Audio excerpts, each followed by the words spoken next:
Well, ladies and gentlemen, there's something that we do in this great land of ours when it comes to our country. And it starts, if you look in the center of that pin. That flag didn't get there by accident. And those colors didn't either. It was deliberated on. They were chosen. They're there for a reason. They're there to respect, to be proud of, to build on. They're there for freedom. They're there by folks who died to put them there. You see, it's your duty to protect it. If somebody stomps on it, will you put them in their place? And if somebody tries to take it away from us, will you build the red, white, and blue print? It's not for what you need, it's for what you want. The will of the people. It's for the people. And by the people. Something that in this country has been forgotten. Don't let them tell us what to do. Don't let them take it away. Because it won't be long, and I guarantee you this, they're trying. I hope you'll stand strong next to me and next to your neighbor when the time comes to be true Americans. Shasta County, California. Situated in the picturesque Sacramento Valley, it's home to such cities as Redding, Anderson, and Shasta Lake, along with some of the most beautiful sights in all of California. But Shasta County has become famous for something even more. It's now the home of a powerful, rising patriot movement that promises to sweep up much of the Golden State, and it has woke liberals absolutely petrified.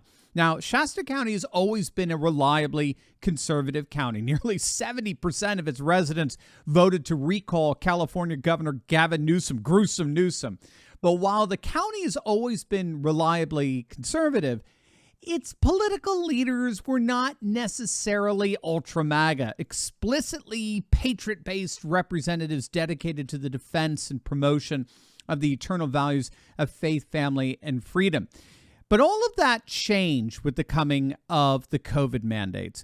One of the members of the Board of Supervisors for Shasta County, a Republican and former police officer named Leonard Motti, was targeted for recall by three groups extremely influential in Shasta County politics: Second Amendment supporters, COVID-19 mandate opponents, and what's known as the State of Jefferson movement, which is a collection of counties in Northern California that want to create their own state. Now, Monty's crime, as far as his constituents were concerned, is he was too much of a rhino. He was a Republican in name only. He was weak-kneed in the face of the draconian mandates coming down from Sacramento, and he refused to push back. So he allowed businesses to be shut down and the community to be adversely affected. So Modi was resoundingly defeated in that recall, and the Board of Supervisors successfully secured a supermajority of members, all backed by the Cottonwood Militia, which is a local chapter of the larger California state militia.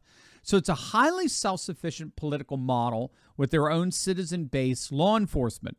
But now that the lockdowns are, of course, over, this new Patriot Society at Shasta has even bigger targets. One of the first things they did is they banned Dominion voting machines and returned Shasta to traditional ballot box voting. Then they turned around and declared Shasta County to be a Second Amendment sanctuary and, in effect, overturned California's unconstitutional gun laws. And, perhaps their most ambitious target, they're strategizing on how to effectively secede from Sacramento and form their own sovereign state known as Jefferson. It's an extraordinarily ambitious agenda, and were it limited to a single county, the woke left would most likely dismissively laugh it off. But they're not. They're actually panicked that Shasta County is becoming a model for other counties all across the nation. And as it turns out, they're right. We're about to discover Shasta County's most ambitious aim of them all. But first, you need to click on that link below and learn how to stick it to the establishment by using their own corruption against them. And you know exactly what I'm talking about, gang. Companies like BlackRock have been bribing corrupt politicians like Nancy Pelosi with insider trading secrets for decades now. They know a whole host of trading secrets that gives them an unfair advantage for when picking stocks. But did you know that thanks to a little-known SEC database, well, guess what? We can have access to those very secrets as well. We get to see what stocks these corporate CEOs are buying up in real time and then piggyback on their trades to gain the same advantage for ourselves that Pelosi and the crooks in D.C. have. My friend Ross Givens has been tracking insider trading for years now, and his recommendations have led to investment returns of over 200%. Some have hit as high as nearly 1,500%, and now it's your turn. Click on that link below right now and learn how you too can learn to trade like Pelosi. Click on that link and learn how to gain an insider advantage for yourself today. The organizers of this Patriot revolt in Shasta County have put together a blueprint of how they took back their county to inspire counties all across the nation to do the same. It's called Red, White, and Blueprint. It's actually an organization founded by a fellow by the name of Carlos Zapata, a retired Marine militia member and restaurateur, who's been busy recruiting neighboring counties to implement the Red, White, and Blueprint strategy to take over their respective governments. And that is exactly what we're seeing happening. This Red, White, and Blueprint is now being utilized to overthrow county school boards all across California and indeed increasingly around the nation. In fact, Zapata is reporting that over 60 counties have reached out to learn how to follow the Red, White, and Blueprint template to take over their respective governments. In fact, the momentum is so strong that the Oregon Public Broadcasting System recently featured a rather panicked piece on the rise of the so-called far right and how they're taking over the Northwest. It's a fascinating piece because in many respects, it summarizes a number of the trends that do collectively suggest that the Pacific Northwest, generally known as one of the most reliably left-wing parts of the nation, is in fact beginning to transform into a powerful and vibrant life world for patriots.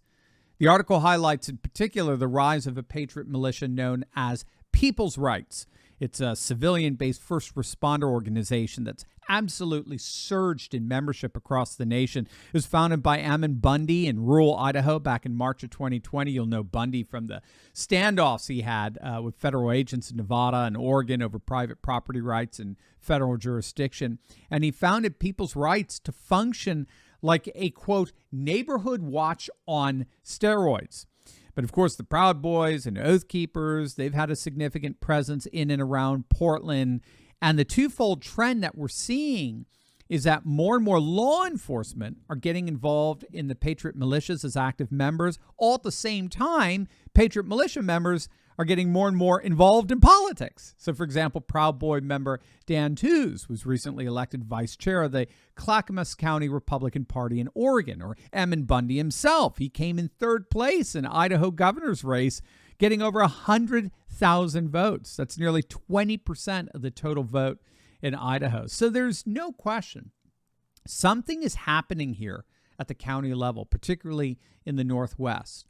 And when all is said and done, it looks like we'll all be thanking Shasta County for getting it all started. Hey, gang, I know what it's like to feel alone out there in these turbulent times, but I broke free.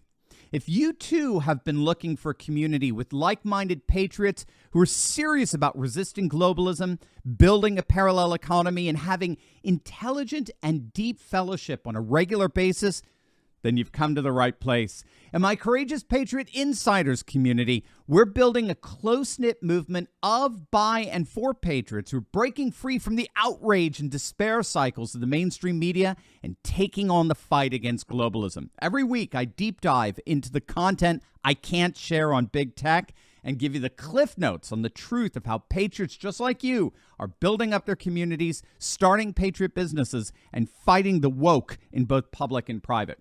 all with a few history and political lessons from yours truly, of course. If you want to stop feeling alone as a patriot and stand together with this fast-growing community, be sure to click on the link in the description below.